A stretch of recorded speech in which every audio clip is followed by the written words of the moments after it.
The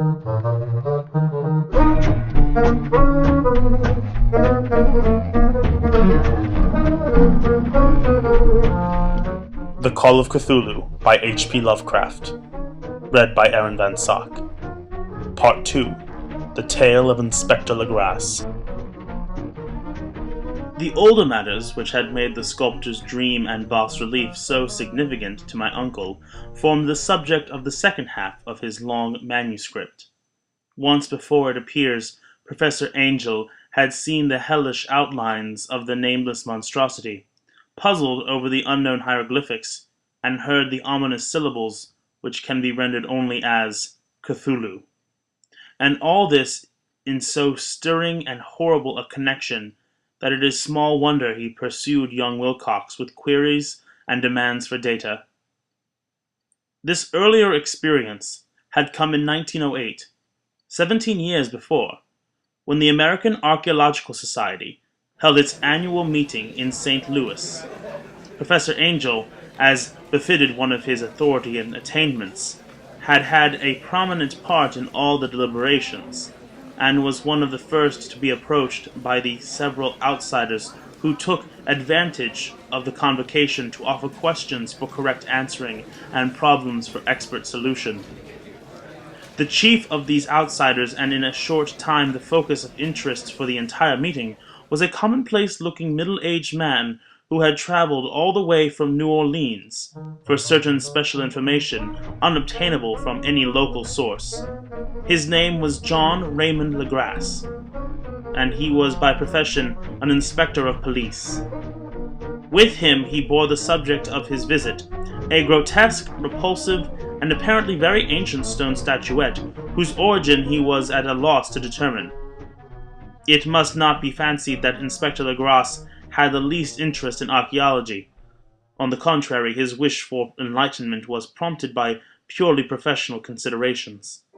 The statuette, idol, fetish, or whatever it was, had been captured some months before in the wooded swamps south of New Orleans during a raid on a supposed voodoo meeting. And so singular and hideous were the rites connected with it that the police could not but realize that they had stumbled on a dark cult totally unknown to them, and infinitely more diabolic than even the blackest of the African voodoo circles. Of its origin, apart from the erratic and unbelievable tales extorted from the captured members, absolutely nothing was to be discovered. Hence the anxiety of the police for any antiquarian lore which might help them to place the frightful symbol, and through it track down the cult to its fountainhead. The inspector was scarcely prepared for the sensation which his offering created. One sight of the thing had been enough to throw the assembled men of science into a state of tense excitement, and they lost no time in crowding around him to gaze at the diminutive figure whose utter strangeness and air of genuinely abysmal antiquity hinted so potently at unopened and archaic vistas. No recognized school of sculpture had animated this terrible object, yet centuries and even thousands of years seemed recorded in its dim and greenish surface of unplaceable stone. The figure, which was finally passed slowly from man to man for close and careful study, was between 7 and 8 inches in height, and of exquisitely artistic workmanship. It represented a monster of vaguely anthropoid outline, but with an octopus-like head whose face was a mass of feelers, a scaly, rubbery-looking body, prodigious claws on hind and forefeet, and long, narrow wings behind.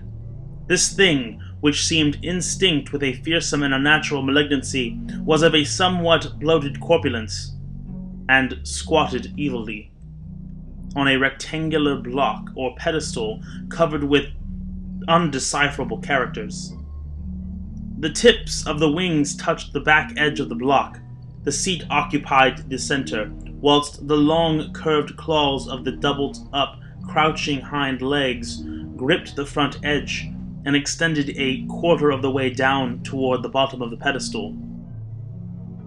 The cephalopod head was bent forward, so that the ends of The facial feelers brushed the backs of huge forepaws, which clasped the croucher's elevated knees. The aspect of the whole was abnormally lifelike, and the more subtly fearful because its source was so totally unknown. Its vast, awesome, and incalculable age was unmistakable. Yet not one link did it show with any known type of art belonging to civilization's youth, or indeed to any other time.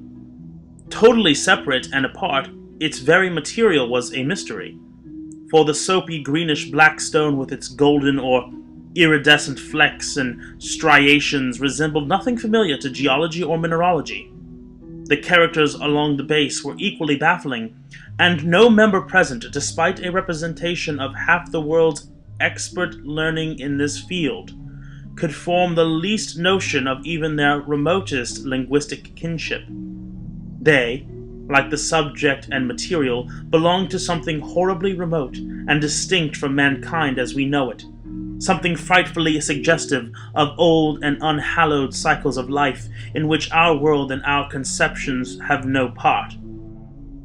And yet, as the members severally shook their heads and confessed defeat at the inspector's problem, there was one man in that gathering who suspected a touch of bizarre familiarity in the monstrous shape and writing, and who presently told with some diffidence of the odd trifle he knew. This person was the late William Channing Webb, professor of anthropology in Princeton University, and an explorer of no slight note.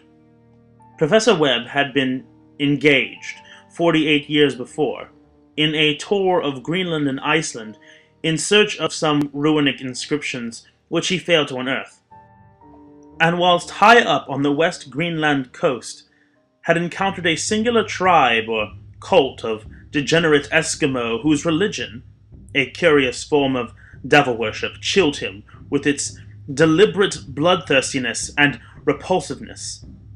It was a faith of which other Eskimo knew little, and which they mentioned only with shudders, saying that it had come down from horribly ancient eons before ever the world was made.